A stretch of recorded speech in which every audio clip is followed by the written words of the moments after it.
Saludos amigos, una vez más hasta su lugar especial para presentarles su programa El Pueblo Cuestiona.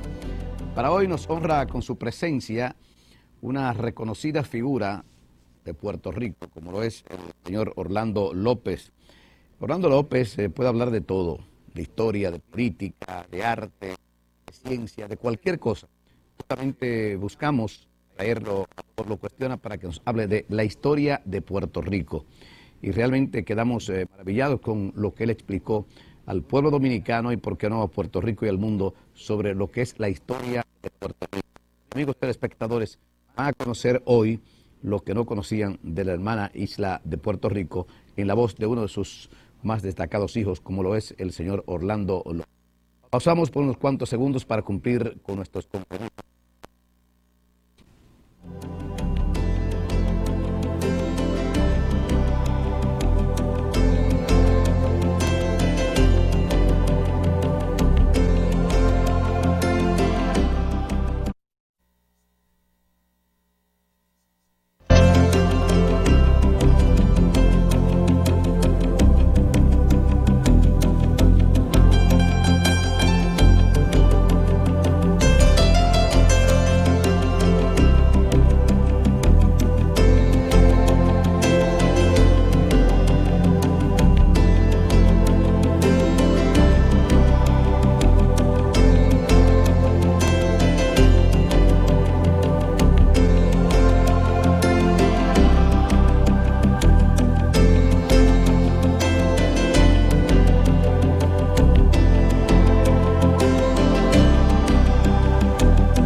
Bien amigos de República Dominicana y del exterior, continuando con este ciclo de entrevistas históricas, pues para hoy y para nosotros es un placer, es un honor poder contar con la presencia de una gran figura que nació en Puerto Rico, pero realmente es como si fuera dominicano, diríamos que tiene sentimientos dominicanos.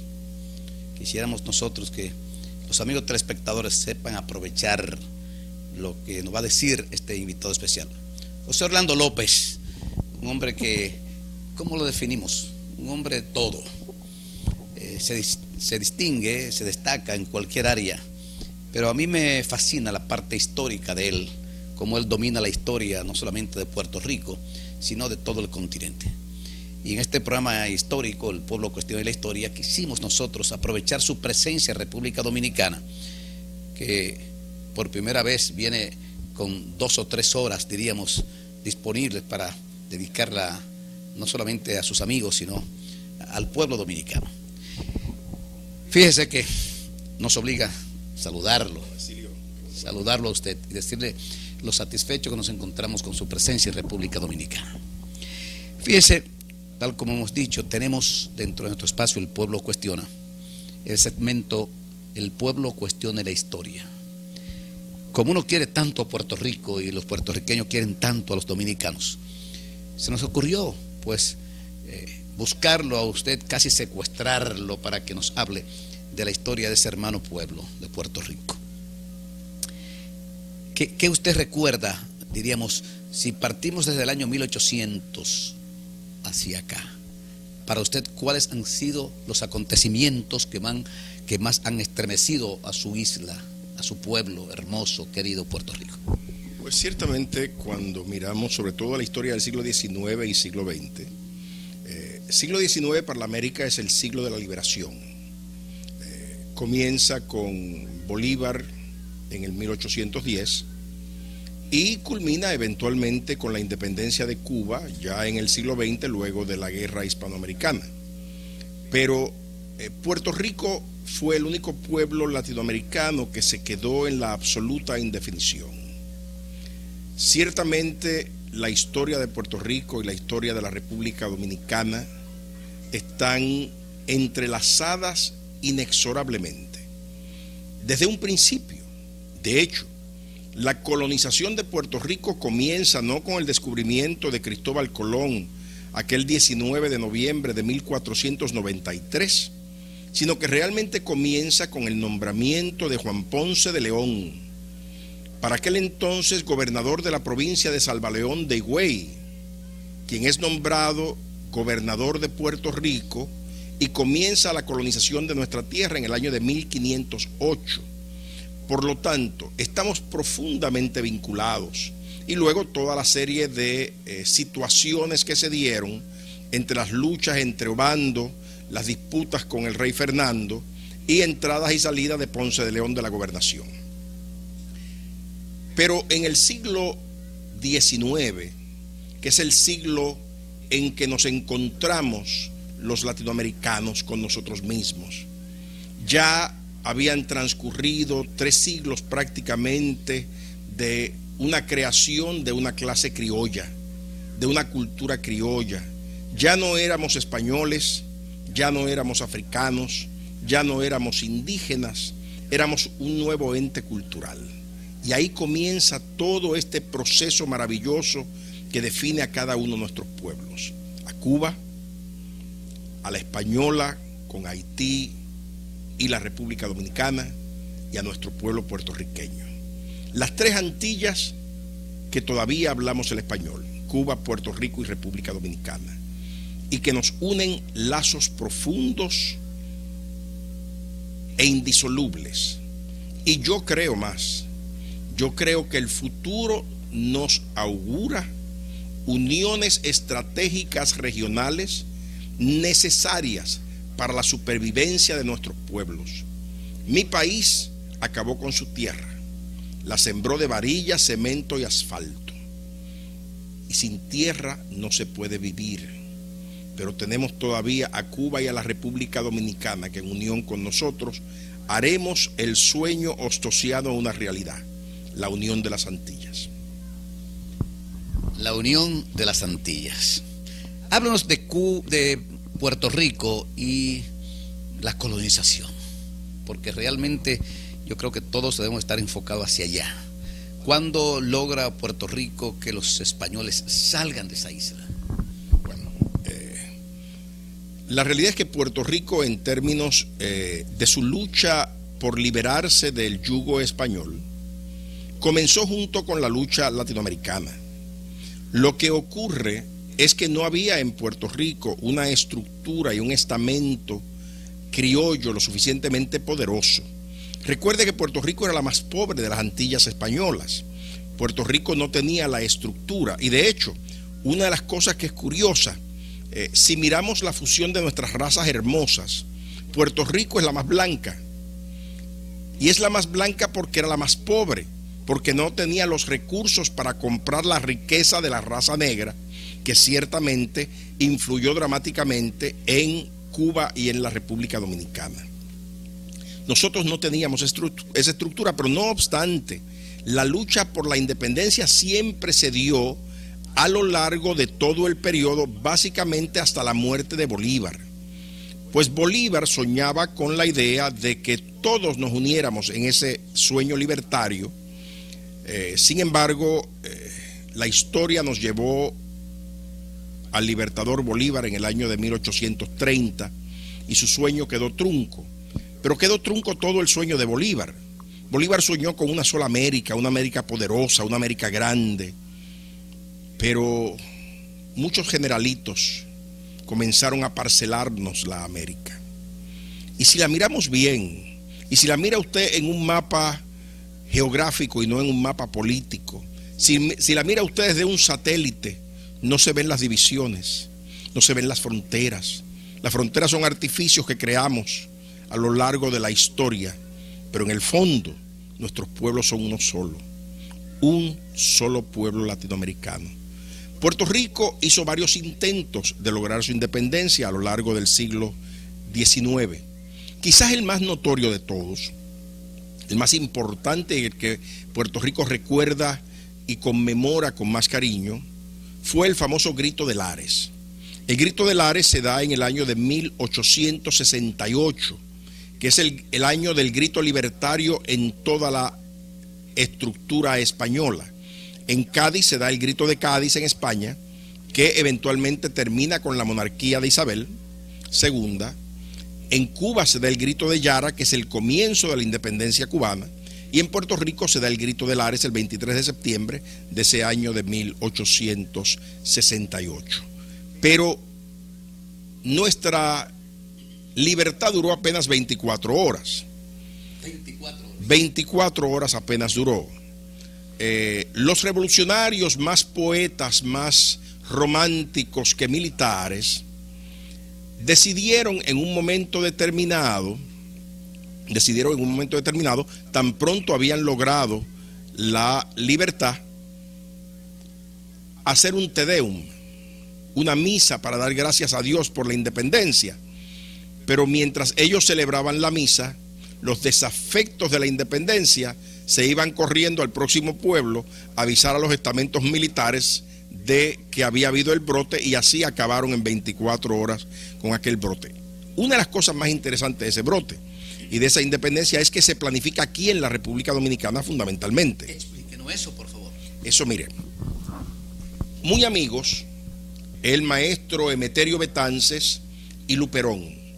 Betances, Ruiz Belvis y los revolucionarios del 68 habían jugado un papel muy importante, sobre todo en tratar de conseguir que los puertorriqueños no vinieran a la República Dominicana a luchar en favor de los españoles en la década del 50 y del 60 del siglo XIX. Advertían que nuestros hermanos era el pueblo dominicano, nuestros hermanos no eran los españoles, y por esa razón fueron expulsados, fueron expatriados y se refugiaron y encontraron espacio en la República Dominicana.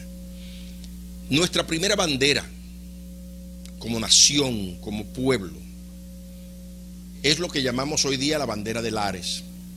Y la bandera de Lares es muy parecida a la bandera dominicana, excepto que los colores están invertidos. Son dos franjas, dos cuadrículos azules arriba y dos rojos abajo, y una estrella solitaria. Curioso, porque luego la bandera de Puerto Rico que ustedes conocen al día de hoy, la monoestrellada puertorriqueña de las 5 franjas, 3 rojas, 2 blancas, un triángulo azul con una estrella de 5 puntas blanca, es una copia de la bandera cubana con los colores invertidos. Y es porque cuando se acepta el diseño de esa bandera en el año de 1895, entonces la independencia de Puerto Rico estaba siendo respaldada fundamentalmente por los independentistas y revolucionarios cubanos que estaban en la plena guerra de la revolución, que fue la que provocó eventualmente la llegada de los norteamericanos a Cuba y la invasión a Puerto Rico, que no estaba en los planes originales de guerra. ¿Estamos hablando de qué año entonces? ¿La llegada de los americanos o la llegada de...? La llegada de los americanos. La llegada de los americanos se da el 25 de julio de 1898. 98. Bueno, partiendo de que ya estaban envueltos en eso Máximo Gómez. Eso es así. Eso es así. En el caso de los españoles, ¿ya cuándo salen, cuándo abandonan la isla? Los españoles abandonan la isla inmediatamente después del 98. Después del 98. Y me alegro que haya mencionado el caso de Máximo Gómez y de José Martí, porque esa es otra pérdida que sufrimos terriblemente. La muerte de Martí antes del 98 provocó que muchos de los cubanos que estaban en el Comité Revolucionario de Cuba y Puerto Rico, que habían jurado la independencia de ambas naciones, abandonaran eso a causa de las presiones norteamericanas. Y Puerto Rico, cuando se firma el Tratado de París y se hace vigente el 10 de diciembre del 98, si usted lee el Tratado de París, en su primer artículo dice que Estados Unidos ocupará temporalmente la isla de Cuba. Quiere decir que ahí estaba el reconocimiento de la independencia de Cuba. Pero en el artículo 2 del mismo Tratado de París, del 10 de diciembre de 1898, dice: España cede a Puerto Rico, las Marianas, las Filipinas y Guam a los Estados Unidos. Es decir, nos transfirieron, nos cedieron, nos regalaron, nos entregaron como botín de guerra, sin respeto, sin pregunta, sin cuestionamiento a la voluntad del pueblo puertorriqueño. El pueblo puertorriqueño no tuvo intervención de clase alguna en este proceso de transición de soberanía. Simplemente fuimos un botín de guerra que pasó en parte a cambio de los 20 millones de dólares que le dieron los norteamericanos a España. ¿Qué pasa a partir de esos momentos con ese pueblo? Bueno, a partir de ese momento hay una realidad que no podemos negar. La relación con los Estados Unidos ha representado desarrollo, ha representado estabilidad, ha representado cambios importantes y significativos. Los norteamericanos, con su llegada, intentan hacer de Puerto Rico otro pueblo norteamericano. Incluso la educación de Puerto Rico se cambia totalmente al inglés. Desaparece el inglés como el idioma de enseñanza. El español, perdón, desaparece como vehículo de enseñanza. No obstante, lo mismo pasó en Filipinas. Y en Filipinas, que los norteamericanos la abandonan a principios de la década del 40 con la invasión de los japoneses en la Segunda Guerra Mundial, en un periodo mucho más corto que nosotros, porque los americanos, cuando regresaron después de la invasión japonesa, ya obtuvo su independencia Filipinas. Sin embargo, hoy día el inglés y el tagalo son dos idiomas oficiales de Filipinas. La realidad es que, aunque la ley en Puerto Rico dice que tenemos dos idiomas, la inmensa mayoría de los puertorriqueños no habla inglés. No habla inglés y tienen que tomar 12 años de inglés en la escuela porque es mandatorio. Pero yo le garantizo que un estudiante de escuela superior coge un año de francés en la escuela superior y sale hablando más francés que el inglés que habla. Porque es muy elemental, es un problema que podríamos los pedagogos discutir por mucho tiempo, por qué hay la dificultad. Yo no voy a entrar a si es un problema espiritual o si es un problema pedagógico, pero ciertamente 12 años de inglés todavía no preparan a los puertorriqueños para hablar inglés con fluidez cuando salen. Claro, los puertorriqueños que quieren que sus hijos dominen mejor el idioma, normalmente van a inscribir a sus hijos en escuelas privadas donde la enseñanza del inglés es mucho más efectiva. Puerto Rico, dos potencias, España y Estados Unidos, han predominado en esa isla. ¿Se vislumbra la posibilidad de que Puerto Rico sea un día independiente? Bueno, esa pregunta yo creo que es la pregunta más profunda que tiene el pueblo puertorriqueño. Y es profunda por muchas cosas. Puerto Rico es el único país del mundo que se plantea si es lo que es. Es el único, si es lo que es, porque la Unión Americana es una sola. Y Nueva York, y New Jersey, y Pensilvania, y California tienen unas diferencias, pero en esencia son un mismo pueblo. Porque la Unión Americana es una sola unión, es un solo tipo de estadidad. Si Puerto Rico algún día adviniera a ese estatus político de Estado de los Estados Unidos, ciertamente tendría que ser a costa de su identidad nacional. Porque lo hemos visto en Nuevo México, en Arizona, en Texas, en California, en Oregón, en todos aquellos estados que una vez pertenecieron a España, incluyendo Florida, o los que pertenecieron a Francia, Alabama, Mississippi. Allí no existe ya esa cultura, excepto como una quimera. El día que Puerto Rico entrara a la Unión Americana, tiene que entrar como cualquier otro americano. Por lo tanto, Puerto Rico es el único pueblo que se plantea la posibilidad de dejar de ser lo que ha sido siempre, como nación. Eso no lo tiene ningún otro pueblo. O sea, ustedes los dominicanos aquí pueden en una elección discutir si quieren un partido u otro partido, si quieren una filosofía política u otra, pero a nadie se le ocurriría discutir si quieren o no quieren seguir siendo dominicanos. Los puertorriqueños sí nos planteamos eso. Si podemos un momento dejar de ser puertorriqueños. Y este planteamiento es tan viejo como el periodo de dominio de los Estados Unidos de América sobre Puerto Rico.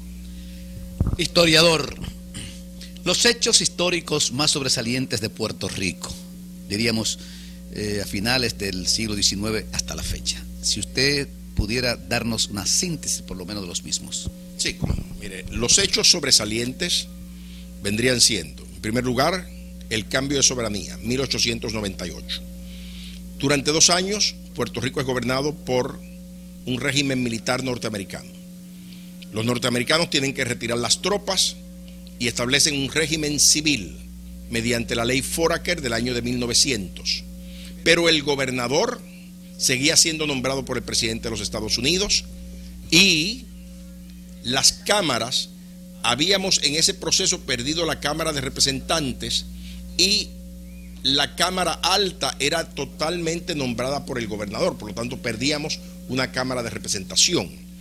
Ahí se gobernó a Puerto Rico entre el 1900 y el 1917, reconociéndose en el acta Foraker del 1900 que los puertorriqueños éramos ciudadanos puertorriqueños, no éramos ciudadanos americanos. Los norteamericanos, a pesar de que la Primera Guerra había comenzado en el 1914, no entran a esa Primera Guerra sino hasta el año de 1916. En ese momento se comienza entonces a discutir en el Congreso americano el que los puertorriqueños se convirtieran en ciudadanos americanos. Normalmente, para convertirse en ciudadano americano, y cualquiera de ustedes que nos están viendo que pudieran anhelar una cosa como esa, ustedes saben lo difícil que es, los procesos y los trámites que hay que seguir. Aquí lo que se planteaba no era un proceso, era la imposición de la ciudadanía americana sin consultar a los puertorriqueños. Y uno pensaría, pero ¿dónde está el viso democrático de algo así? Pues mire, de esa forma se comienza a discutir en Puerto Rico si queremos o no queremos la ciudadanía americana. Teníamos una Cámara de Representantes compuesta por 35 miembros. La Cámara de Representantes discute bajo la presidencia de José de Diego si queremos o no queremos ser ciudadanos americanos. Y la Cámara de Representantes votó 35-0 la resolución. 35-0. 35-0 de si queríamos o no queríamos ser ciudadanos americanos. Y dijo, en palabras del entonces presidente de la Cámara y autor de la resolución: apreciamos la ciudadanía, respetamos la ciudadanía del pueblo americano, pero preferimos la ciudadanía que Dios nos dio, puertorriqueños. Es decir, Dios tuvo la capacidad de nacer en cualquier lugar, por eso es Dios, pero nos hizo nacer aquí en esta tierra, como les hizo nacer a ustedes, los dominicanos, los quisqueyanos, les hizo nacer en esta tierra con un propósito. No es casual, usted pudo haber nacido en Angola o en Japón o en cualquier otro lado. Nació aquí, como nosotros nacimos en Puerto Rico, porque hay una función que Dios tiene para ti, para que tú lleves a cabo con tu pueblo. Hay una misión para ti con tu pueblo. Pues a pesar en el 1917, los norteamericanos aprobaron la ley Jones, estableciendo que a partir de ese momento todos los puertorriqueños eran ciudadanos americanos y el que no quisiera tenía que ir a un tribunal a juramentar. O sea, aún en contra de la voluntad del pueblo. Aún en contra de la voluntad expresa de todos los funcionarios electos, es decir, la Cámara de Representantes y el comisionado residente de Puerto Rico en Washington, en aquel momento don Luis Muñoz Rivera, que le expresó a los norteamericanos que no queríamos la ciudadanía. Claro, inmediatamente después, los puertorriqueños fueron reclutados obligatoriamente para servir en la Primera Guerra, en la Segunda, en Corea, en Vietnam y en cualquier otra guerra donde los americanos han tenido presencia. De hecho, de Puerto Rico salió la invasión aquí a la República Dominicana en aquella década del 60. Trágica fecha. Trágica fecha. Fíjese, háblanos de ese periodo ya del 50, del 48 en adelante, o 50 en adelante, que tal vez es lo que los dominicanos tenemos más fresco en nuestras memorias. Ese Puerto Rico que ya tiene que asumir o convertirse en un Estado libre asociado. 52 me parece. Sí, de hecho, había una figura descollante en la década del 30 en Puerto Rico. Su nombre era Pedro Albizu Campos. Don Pedro Albizu Campos. Hay quienes dicen Puerto Rico ha dado dos grandes dones, Don Pedro y Don Q, pero eso es otra cosa. Ahora, lo que ocurre es lo siguiente. Don Pedro Albizu Campos es un graduado de la Universidad de Harvard, graduado summa cum laude, pero no se le otorga el valedictoria porque don Pedro no era un hombre blanco, era un mulato puertorriqueño del pueblo de Ponce. Sirvió en las Fuerzas Armadas norteamericanas, pero combate el abuso y la explotación de los puertorriqueños, sobre todo en las centrales azucareras que él conoció. Don Pedro se convierte entonces en el adalid de la independencia de Puerto Rico contra el dominio norteamericano. Los norteamericanos lo ven muy fuerte y aprovechando un incidente ocurrido en Ponce que hemos llamado en nuestra historia la masacre de Ponce, fue una ocasión en que el partido de don Pedro Albizu Campos iba a hacer una manifestación un domingo de Ramos. El gobernador norteamericano le ordena al alcalde de Ponce, que había dado el permiso para hacerlo el domingo de Ramos, el sábado por la noche le ordena que lo cancele. Ya no hay tiempo para cancelar la marcha se da, la policía está esperando y más de 20 puertorriqueños mueren en aquellas calles de Mayagüez, masacrados por la policía. Don Pedro Albizu Campos, que no estaba en Ponce, que no estaba cerca, es acusado de intentar derrocar por medio de las armas el gobierno constituido de los Estados Unidos. El primer jurado que lo juzgó en el Tribunal Federal de Puerto Rico no se puso de acuerdo y se da lo que llamamos un jurado colgado. ¿Un jurado? Colgado, que quiere decir que no llega a decisión, porque en el caso de la culpabilidad en el Tribunal Federal tiene que ser unánime. Se le vuelve a acusar a don Pedro Albizu Campos y en esta ocasión los fiscales se aseguraron que el jurado estuviese compuesto por 9 norteamericanos y 3 representantes de centrales azucareras, justo las que él había combatido como abogado de trabajadores allá en Ponce. Y ese jurado lo encontró culpable de intentar derrocar por medio de las armas el gobierno constituido de los Estados Unidos por una masacre en la cual sus correligionarios fueron asesinados en las calles de Ponce. Iba a la cárcel. Y ahí se le condena a 10 años de cárcel. En ese periodo en que sale de Puerto Rico don Pedro Albizu Campos, los norteamericanos, hábiles y astutos en el manejo de la política local, se dan cuenta que hace falta traer un nuevo líder que sustituya la figura y el vacío dejado por don Pedro. Y ahí surge una figura de un bohemio, de un poeta puertorriqueño, más bien newyorrican, porque se crió en Nueva York, se crió en los Estados Unidos, hijo de un ilustre comisionado residente, don Luis Muñoz Rivera, y es así como Franklin Delano Roosevelt crea un programa de ayuda para la reconstrucción después de la crisis. Viene entonces a Puerto Rico don Luis Muñoz Marín para dirigir un programa federal llamado la PRA, la Puerto Rico Relief Administration, un programa dirigido a levantar la condición económica que sufría nuestro pueblo. Don Luis llegó, poeta, filósofo, hombre de pueblo, populista, había respaldado a Pedro Albizu Campos en las elecciones del 32, o sea, era independentista, tenía todas las condiciones necesarias para llenar el vacío de don Pedro Albizu Campos.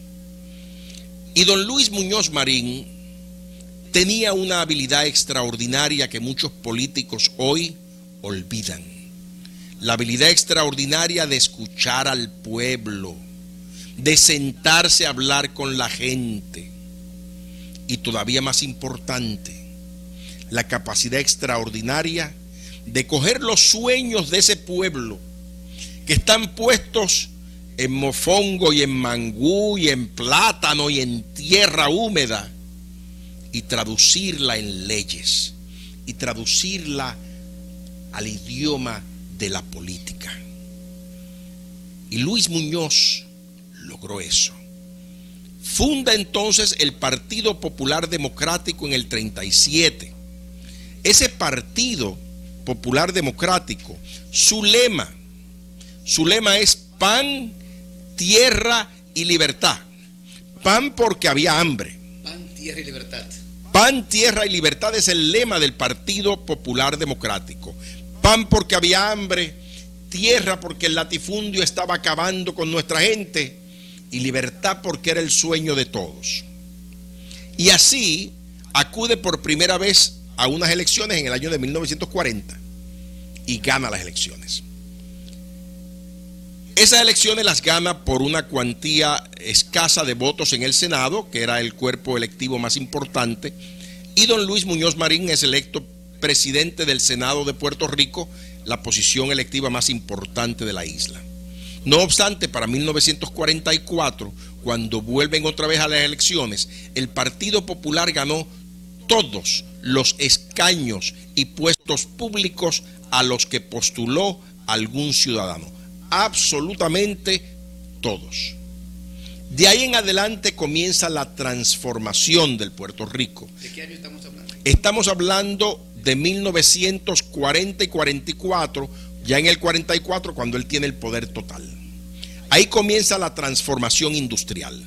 Aquel Puerto Rico agrícola, aquel Puerto Rico del tiempo muerto, aquel Puerto Rico de la tisis, aquel Puerto Rico de los pies descalzos, como dice en un famoso poema del propio Luis Muñoz Marín, aquel Puerto Rico comenzaba a desaparecer y comenzaba a aflorar un Puerto Rico industrializado, un Puerto Rico con más conciencia de ayuda, con mayor igualdad, con más accesibilidad, con más capacidad de crecimiento social para romper las estratas sociales.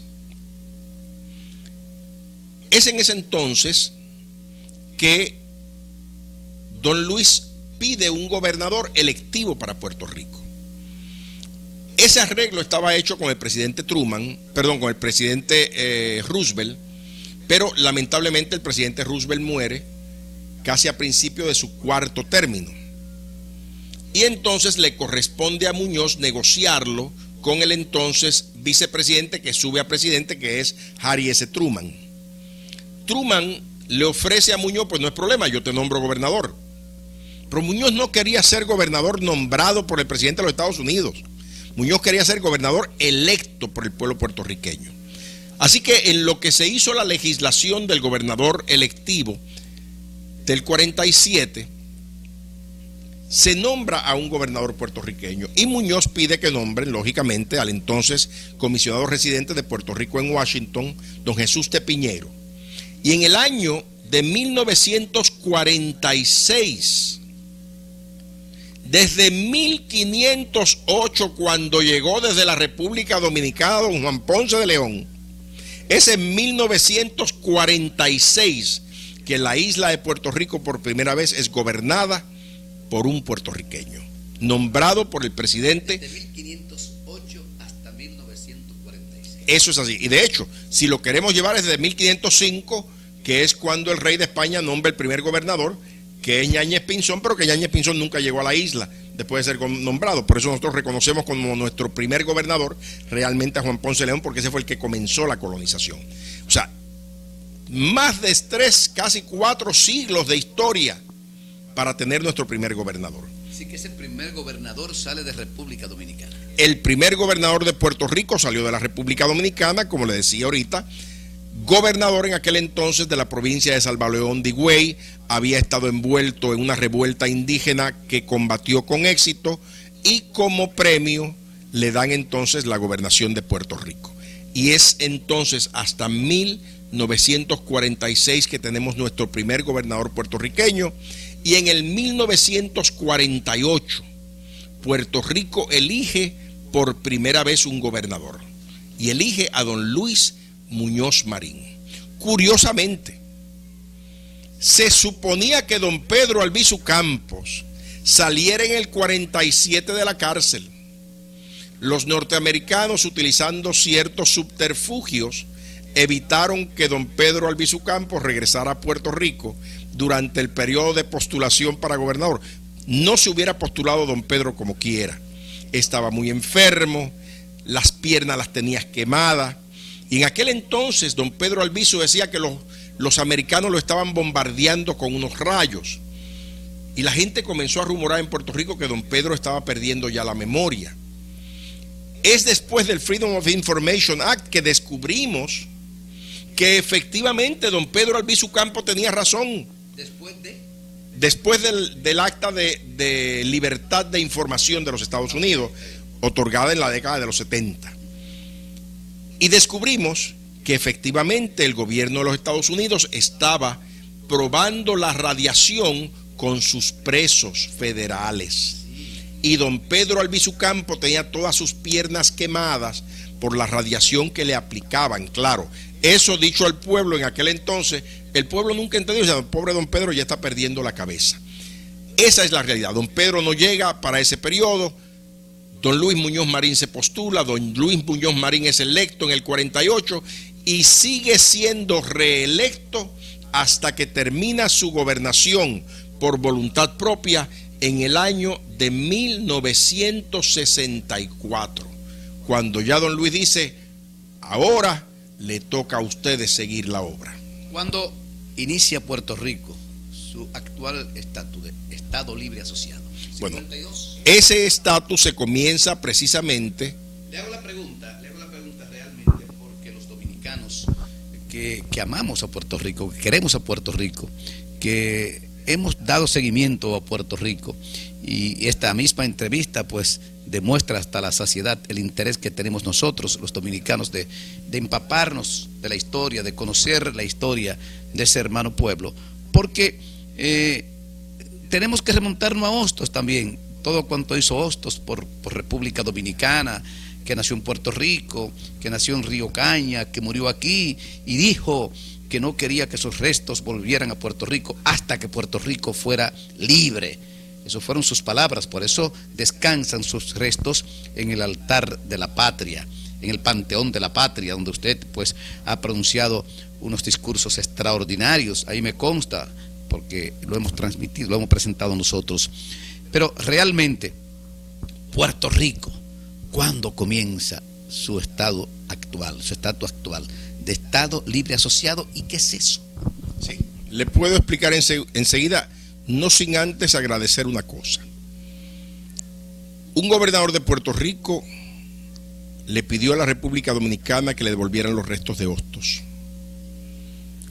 Y todo puertorriqueño consciente tiene que agradecerle a don Joaquín Balaguer, que se negó, a pesar de que el entonces gobernador de Puerto Rico, Luis A. Ferré, era muy amigo suyo, no le devolvió los restos, basado precisamente en ese principio y ese respeto a la voluntad de Hostos.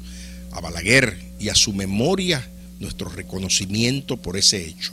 Usted puede tener las diferencias políticas que quiera tener con una persona, pero nunca puede diferir cuando hace una expresión de principio y de valor.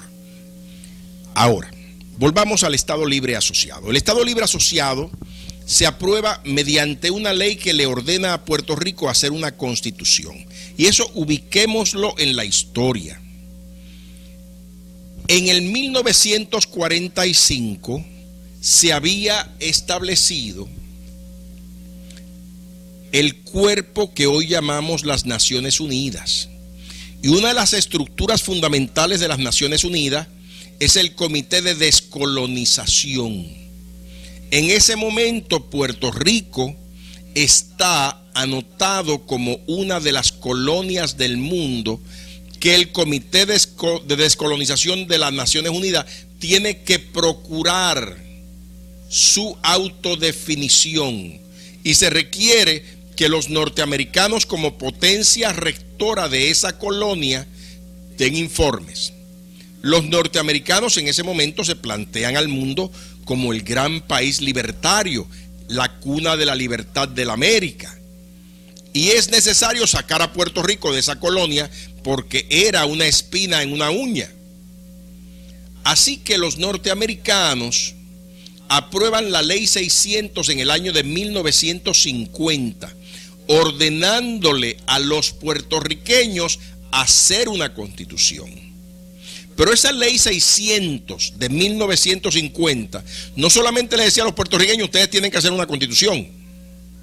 Le decía lo que la constitución tenía que contener y las cosas de la constitución que no quedarían alteradas de las leyes previas que regían la relación entre Puerto Rico y Estados Unidos. O sea, he aquí una carta magna. Una constitución es el contrato supremo entre un pueblo y su gobierno. En el caso nuestro, no se da porque se mueve solo por el pueblo puertorriqueño, sino también por la voluntad del pueblo norteamericano. Y en la disposición de ley se establece que los puertorriqueños harán la constitución, se la mandarán al presidente de los Estados Unidos, en ese momento ya todavía es Truman, y tiene que, después que el presidente la lea y entienda que fue hecha según las instrucciones del Congreso, se la envía al Congreso para el Congreso aprobarla. Puerto Rico aprueba la idea de que tengamos los puertorriqueños el derecho a hacer una constitución nuestra, una constitución moderna de 1952, tan moderna que la Constitución reconoce en sus derechos fundamentales, en su Carta de Derechos, en su artículo 2, que hombre y mujer son iguales ante derecho, ante la Constitución. Esa realidad no existe todavía al día de hoy en la Constitución de los Estados Unidos. De hecho, esa fue la última enmienda que se aprobó a la Constitución americana, el reconocimiento de que hombres y mujeres tienen los mismos derechos. Eso es una realidad jurisprudencial en los Estados Unidos, pero no es una realidad constitucional. En Puerto Rico la pusimos en nuestra Constitución. En Puerto Rico prohibimos la pena de muerte por medio de la Constitución. Y en Puerto Rico, en esa Constitución creada bajo la ley de 1950 llamada Ley 600, recogimos una serie de derechos extraordinarios que incluían hasta la educación superior gratuita. Claro, esa parte de la Constitución no está vigente al día de hoy, porque los norteamericanos, cuando revisaron la Constitución, encontraron que eso era una idea de Muñoz demasiado de izquierda para su gusto, y esa parte de la Constitución se eliminó. Fue el artículo 20 de la Carta de Derechos, de la sesión 20 de la Carta de Derechos de la Constitución. Ahora bien, se aprueba la Constitución. Los puertorriqueños aprueban la Constitución y los norteamericanos aprueban la Constitución. ¿Y qué día escogieron para aprobarlo? Como la Constitución era algo que al fin y al cabo, y respectivo de sus dificultades democráticas o sus deficiencias democráticas, reconocidas todavía al día de hoy por muchos políticos puertorriqueños, seguía siendo una gran obra de los puertorriqueños. Era un acto para celebrarse y para borrar el golpe de la invasión a cañonazos a Puerto Rico. El Congreso de los Estados Unidos proclama la Constitución de Puerto Rico el 25 de julio de 1952. Un 25 de julio, como 25 de julio había sido el día de la invasión norteamericana a Puerto Rico. Pero teníamos ya un documento que, aunque con deficiencias democráticas, era la herramienta que los puertorriqueños necesitábamos para construir nuestro mañana. Y muy bien lo estableció la Convención Constituyente y don Luis Muñoz Marín. De aquí saldrán nuevas versiones que profundicen la democracia de Puerto Rico. Y es sobre ese documento que crea el Estado Libre Asociado, nombre que no se traduce al inglés como Free Associated State, porque en inglés no tendría mucho sentido. Para los puertorriqueños pues le daba un grado de sentido. Eran Estado, pero eran libres, pero eran asociados. En inglés se tradujo como Commonwealth of Puerto Rico porque era una mancomunidad como lo son otros estados de la Unión. Y a partir de ese momento hasta el día de hoy, Puerto Rico es regido por su Constitución de 1952, sobre la cual podemos y debemos crecer hacia nuevos rumbos de democracia, hacia nuevos rumbos de autoridad, hacia nuevos rumbos de mayor poder en los puertorriqueños para regir la cosa propia. Esto no puede ser un ataque a los norteamericanos. Yo creo que los puertorriqueños, de una u otra forma, tenemos muchas cosas que agradecer a los norteamericanos. Pero una cosa es el respeto y otra cosa es el servilismo. Respetamos y tenemos que respetar la nación americana. Lo que nunca se puede ser es servil a la nación americana. Bueno, hermosas palabras. Realmente sabemos de sus viajes a distintas partes del mundo, prácticamente ha recorrido el mundo. Nos contaba algo de una visita suya a la hermana República de Cuba, que eso debían conocer los dominicanos. Ese viaje suyo, ese momento, esa experiencia, ¿nos la puede contar? Se la podría contar. De hecho, las autoridades norteamericanas que deben estar viendo este programa no saben eso, porque en aquel entonces los puertorriqueños que visitábamos Cuba no nos sellaban los pasaportes por los problemas que todavía hay al día de hoy para entrar a la República de Cuba. Y en aquel entonces yo era un líder sindical y acudía a Cuba con frecuencia en celebración. Esto es para mediados de la década del 70. Y se dio una reunión que a mí me parece y siempre guardaré en mi corazón quizás como uno de los momentos más trascendentales de mi vida, cuando puedo tener la oportunidad singular de compartir con una figura mundial como es el comandante Fidel Castro y una figura mundial y maravillosa como es el colombiano Gabriel García Márquez. Dos figuras. Dos íconos de la América Latina. De nuevo, usted puede estar en acuerdo o desacuerdo con los principios, con la filosofía y con la política de estas personas, pero esté o no esté de acuerdo, no puede negar nunca su grandeza y su impacto en la América y en el mundo. Y para cualquier persona, irrespectivo de cuál sea su posición ideológica, compartir una mesa con dos figuras de esta estatura mundial tiene que ciertamente impregnar el alma de la persona. La conciencia de estos dos ilustres latinoamericanos sobre la función, sobre el papel, sobre la obligación que cada uno de nosotros tenemos para con el hermano que tenemos al lado, es algo que siempre marcará mi vida y que nunca podré olvidar. Yo no soy yo solo, yo soy yo y toda mi gente, y mi gente es toda mi gente latinoamericana, particularmente mi gente antillana, ampliamente mi gente latinoamericana. Y mientras haya uno solo que necesite en nuestra América, nuestro trabajo no está terminado. Hay algo que hacer. Hay algo que hacer. Yo me sorprendía el otro día al escuchar de unos dineros dominicanos utilizados para la compra de equipo bélico, y reconozco que el pueblo dominicano es un pueblo bondadoso y ciertamente tenemos que cuidar nuestras fronteras, tenemos que cuidar nuestra independencia de enemigos externos. Pero ¿saben cuál es el primer enemigo que tenemos que combatir? El hambre, la injusticia, la miseria, la diferencia social. Ese es el verdadero enemigo que tenemos en la América Latina.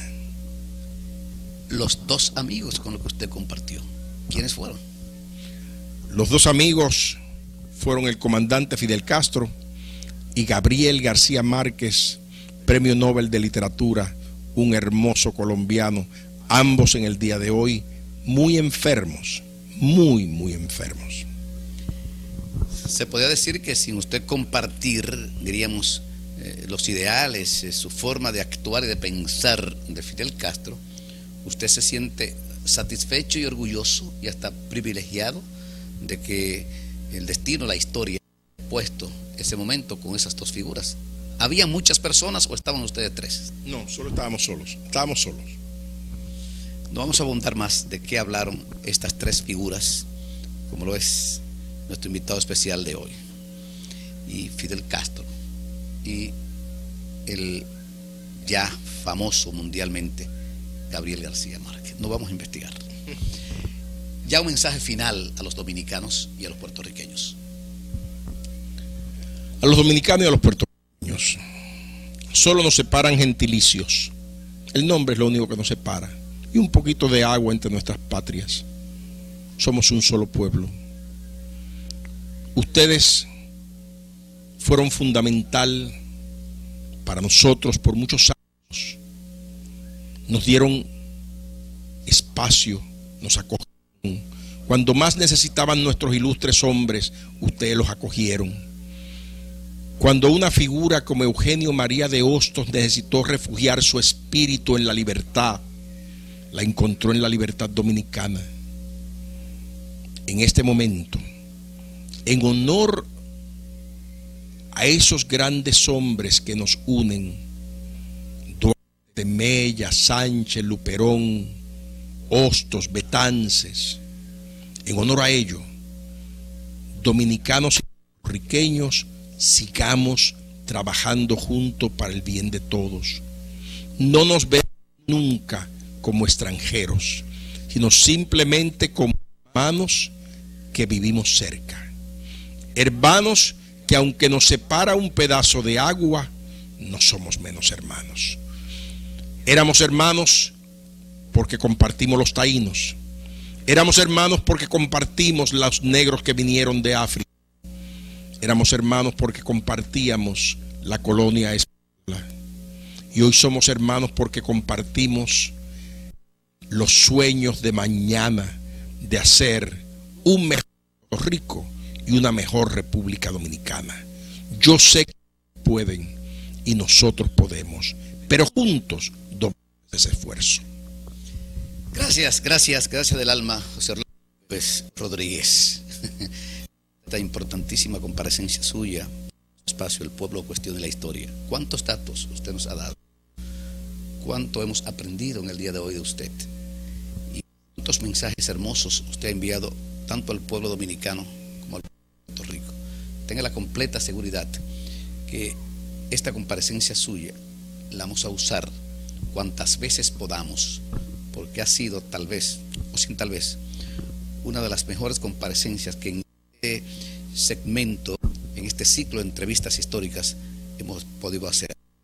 Y qué bueno que haya sido justamente con un hermano puertorriqueño.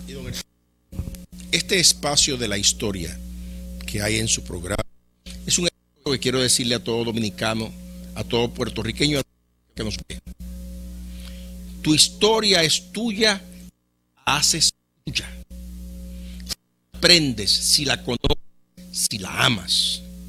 Si no, será la historia de otros. Si yo te pregunto ahora, ¿amas a Juana Sánchez? Y me dices, pues yo no sé si la amo, pues no sé quién es Juana Sánchez. Pues de la misma forma podrás amar, ser dominicano o ser puertorriqueño, antillano, si no sabes con claridad lo que eso significa. Aprende tu historia y después. Por eso hemos creado Cuestión de la Historia. Gracias. Hasta la próxima.